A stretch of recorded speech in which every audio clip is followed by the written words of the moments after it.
I'm David, or David for whatever you please.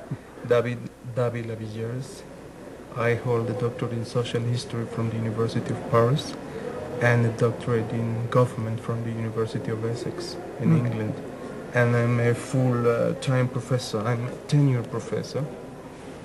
Tenured in the jargon here, I would be a titular professor, titular of the Department of International Relations and History. This is a time of political change in Mexico. The PRI is losing elections. I believe in the past all the governors of the states had been members of the PRI, and if I'm not mistaken, that's not the case nowadays. And a lot of the senators and diputados are members of other parties, and if I understand the history of Mexico correctly, President Obregón had hopes that the PRI would be a way of stabilizing the politics in Mexico. Before the PRI, there were assassinations and rebellions, and in recent years that started up again. We've had assassinations, and there's the APR, Marxist guerrillas in the west, and there's the Zapatistas to the south. It seems like there might be a connection to the PRI opening up the system, and the fact that they don't have the same strong control, and the fact that there seems to be more political instability today. Do you see a connection, or do you think these are just coincidences, or that there's something else that might be causing both? Well, I tend to see the Mexican process within the framework of the Latin American process. And many Latin American countries have been going through periods of democratic transition. Brazil and Mexico are probably because they are the largest states in Latin America, are slower than the rest of Latin America also to change. We can date back the change in the Mexican political system many years. We could alternatively think of the 70s, for instance, with Luis Echeverria's what he called the democratic opening. We could date it back to the end of the 70s, beginning of the 80s with López Portillo, what was called the Reforma Politica, the political reform with José López Portillo, or definitely go into the 1982 crisis or the 1985 earthquake. There are many ways of dividing this political process, but evidently the first losses for the PRI were in 1986 in the elections, the mayor elections in the north of the country, when Ciudad Juárez and 5 important cities of Mexico fall in the hands of PAN. And then 1988, of course, is a major change, because the government had to resort to this 2 hours computer breakdown to ensure that Carlos Salinas de Gortari was elected.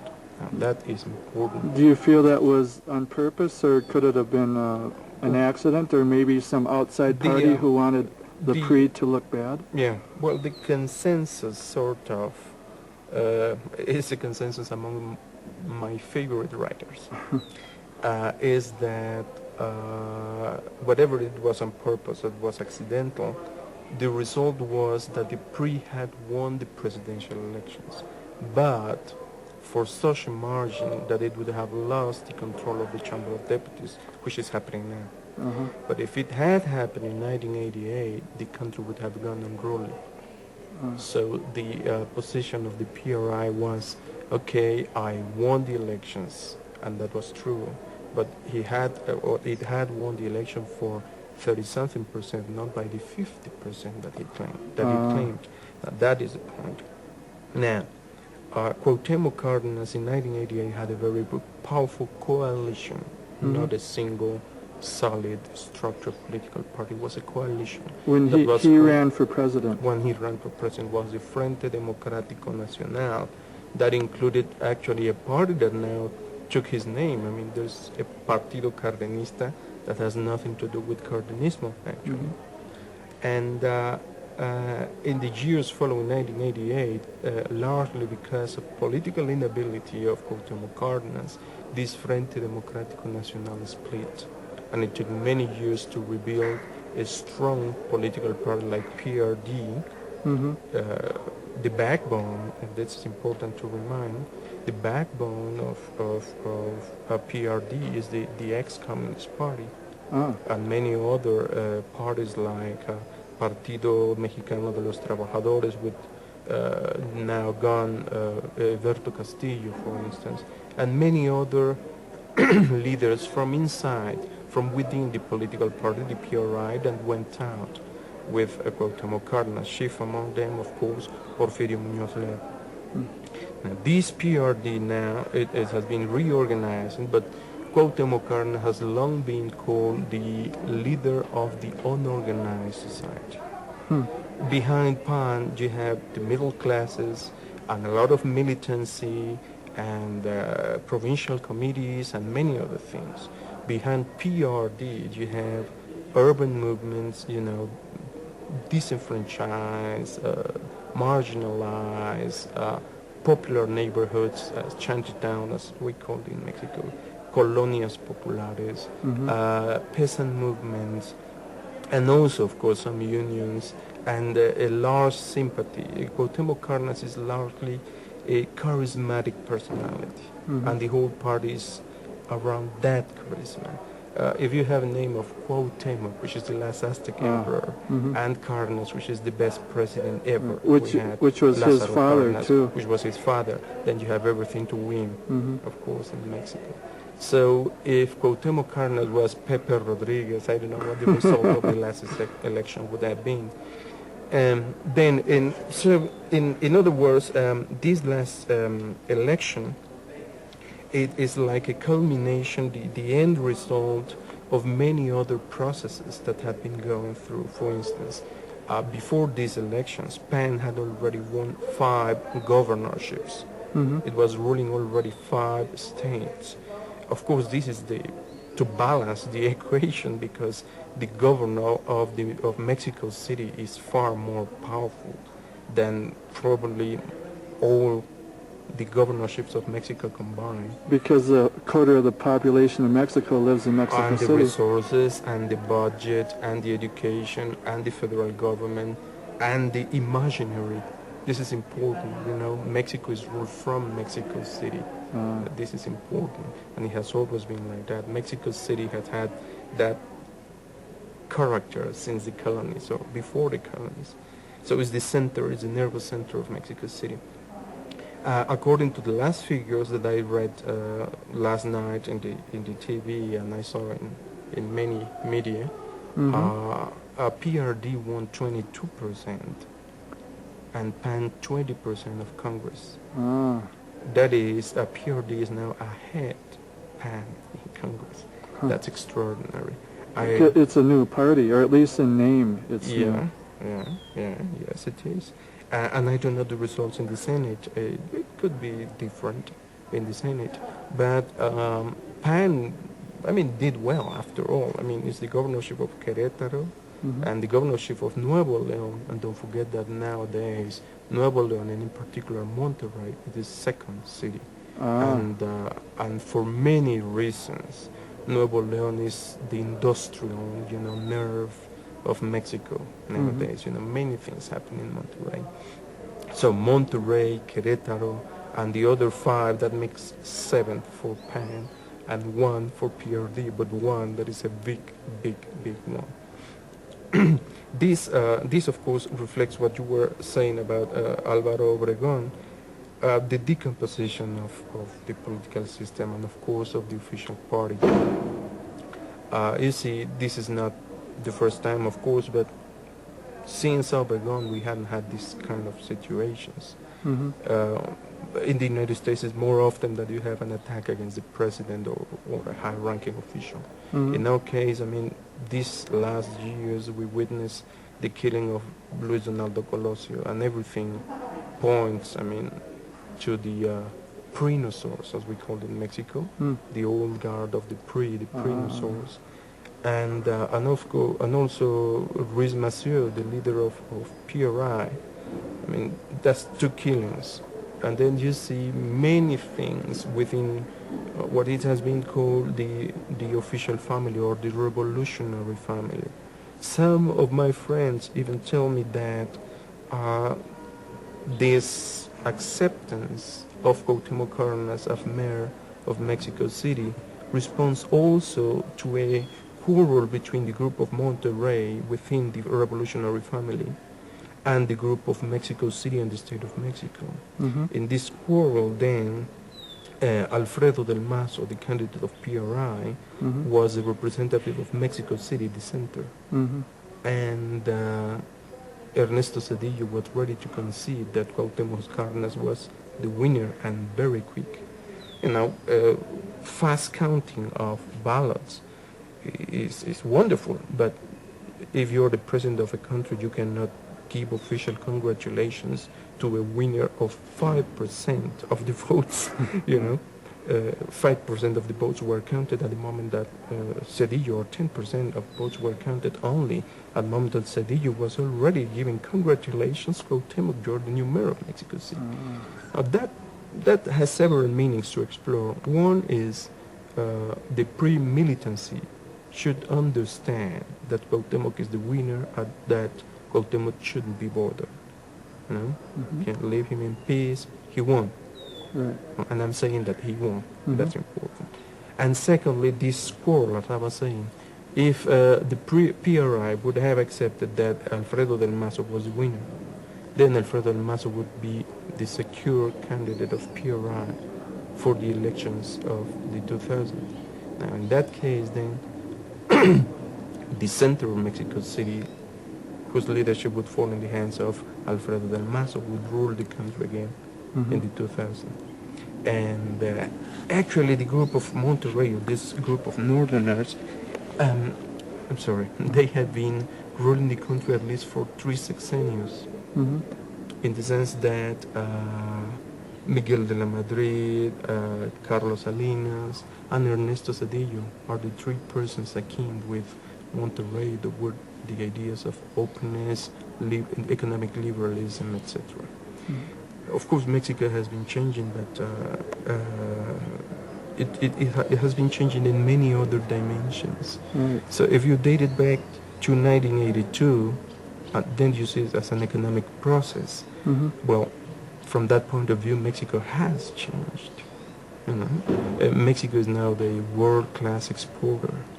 It's exporting more than 100 billion a year. It's a major exporter. And it's not oil anymore. Since 1985-86, only 35% of the Mexican exports are oil. So that's a change. And the other change is, of course, the privatization of the Mexican economy. Most of the industry, in 1982, when López Portillo nationalized the banking industry, nearly 70-something, 80% of the Mexican industry belonged to the state. And now you have the complete opposite. The complete opposite. Actually, only some groups of PRI and officials within the party are contesting now that parts of Pemex, the monopoly, you know, should not be privatized. They are trying to defend themselves against that. So that from an economic point of view. If you see it from a civil society point of view, then you date back the process to 1985. And of course, Mexico City is awake more than ever. I mean, it's been voting and voting, and abstentionism, that was the main ally of PRI, failed this time. That is a change. Civil society is more awake. But if you see as a process that was induced by the government, we shouldn't forget that in the 70s, and even now, the government is giving money for the opposition to survive. because many opposition parties wouldn't survive without official monies. So this is probably going to stop the impulse of the Mexican government towards, keep on funding the opposition. I don't think that the opposition needs monies now from the government. And Mexico has evolved surely towards a three-party democracy. Yes. Now that Cuauhtémoc Cárdenas has won the governorship of Mexico City, he becomes a very viable candidate for president in the year 2000. Of course, President Cedillo had to know that. Was he, in deciding that the governor of Mexico City should be elected, was President Cedillo very smart or very dumb? Well, first, this campaign of Cuauhtémoc Cárdenas, to the opposite of the past campaign of Cuauhtémoc Cárdenas, was run very smartly and efficiently. Cuauhtémoc Cárdenas remained the favorite in no ballots and no predictions, at least 8 months before the election. And that was very, very solid. Cuauhtémoc Cárdenas, in all the polls, all the estimates by Wharton and many other companies, the Universidad de Guadalajara, for instance, the Universidad Nacional, and many other polls that were conducted, prediction polls, had an advantage of 20% ahead of the 2 other candidates combined.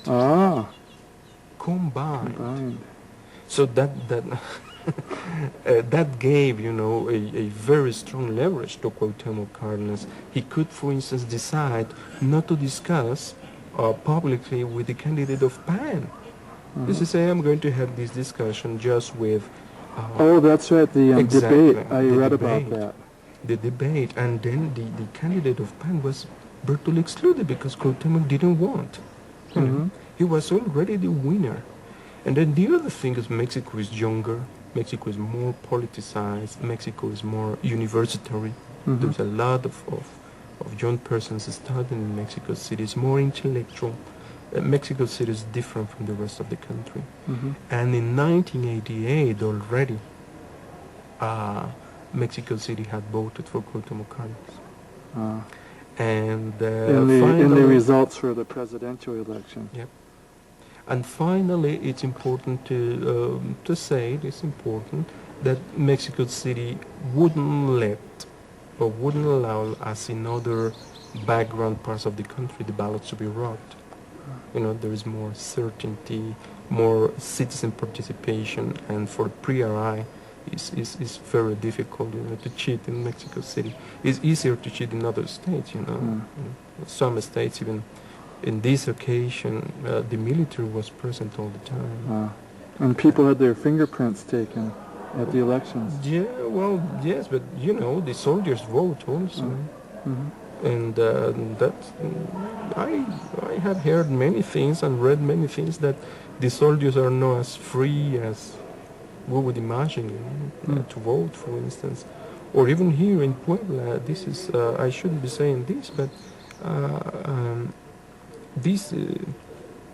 we had got used to the idea that it was a panista province because the mayor of Puebla is a panista. But in the last election, all the deputies went to PRI, and of course we shouldn't take out the merit to PRI. I mean, they won. Apparently, these were the cleanest elections since Francisco Madero in 1911 or something.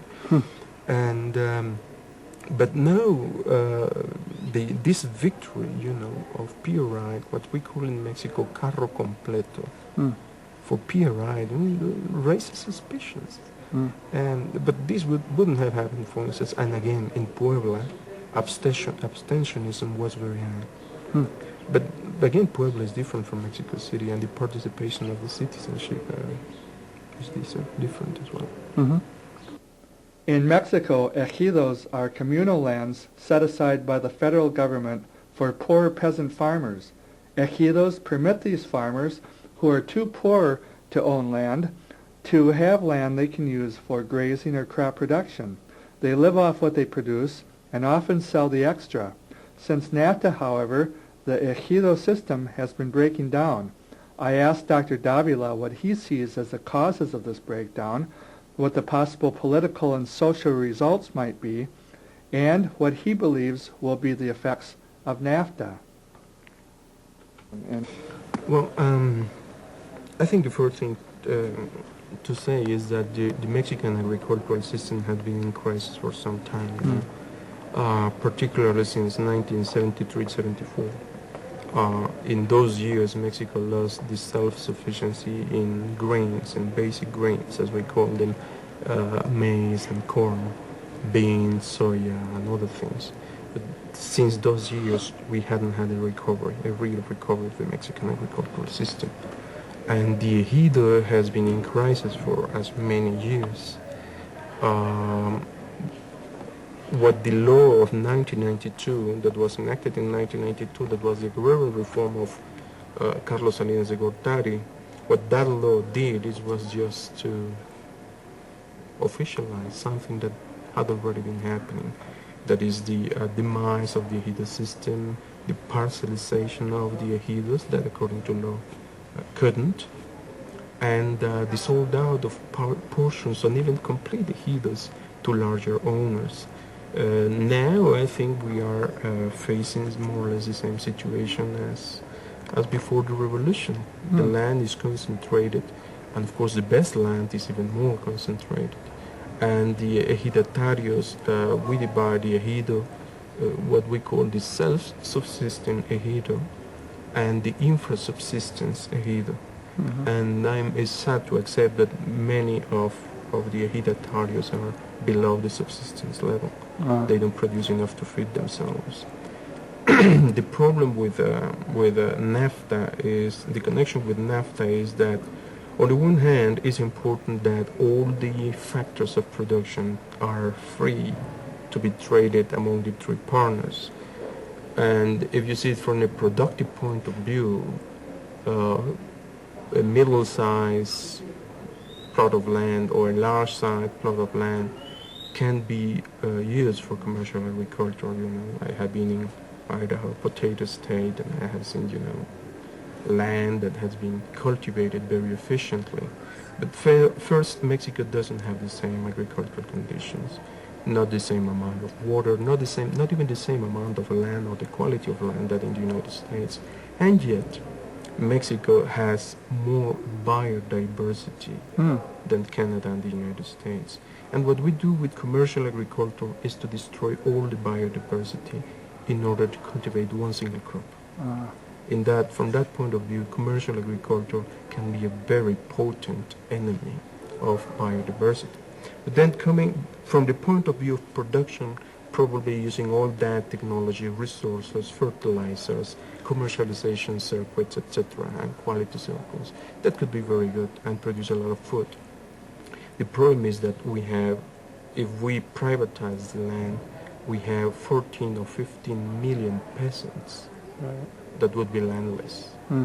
And I doubt that commercial agriculture would create the jobs for 14 or 15 million. I suppose they would just move over to Mexico City and Los then Angeles, the problems. Minneapolis. Well, that's right. Of course, there are some ethnies from the state of Puebla that are more numerous now in the United States than in Puebla. Oh, really? And there are some groups from Oaxaca, for instance, the Zapotecos that lives in northern Los Angeles, I believe, or in Fresno, and the Mixtecos that live in Los Angeles. They have a division. They reproduce their divisions in Oaxaca, so they don't mix even in the states. The Zapotecos, I believe, are in Fresno, and the Mixtecos in Los Angeles. And this pattern of migration that is not what Mexico wishes. I mean, it's very embarrassing for Mexico. But it's what can we do? I mean, right. And even we include this privatization of the land in the process. I think that Mexico has to, and the United States, of course, and Canada, have to devise a policy for the agricultural sector of Mexico that is more clever than to produce food. Because what Mexico needs is not only food, but jobs as well. Right. So if we're going to produce food in the countryside to export, that's one thing. But if what we want is to produce food cheap enough and job for those peoples, that's a different problem. Of course, I can agree that many sectors of the agricultural fields in Mexico are very efficient. 70% of the winter vegetables of the United States are imported from Mexico, for instance. And there are some regions like the San Quintin Valley in the Baja California, on this side of the border, or, for instance, Sinaloa, that produces tomatoes and many other stuff, or Soconusco, that produces bananas, in Chiapas, for instance, and many other regions of the country are so well organized. I've been, for instance, in the Bahia of Mexico, which is Guanajuato, Querétaro, and Michoacán, and it's extraordinary. It's extraordinary. You can see companies working with world standards. That's one thing. But you can also, I mean, you have to keep in mind that that is probably not the best solution for the impoverished campesinos, unless you think that in a couple of years, and that is a couple of years, you can transform this probably illiterate, nearly illiterate person. I mean, we're talking of a country that has 4 years of school in average.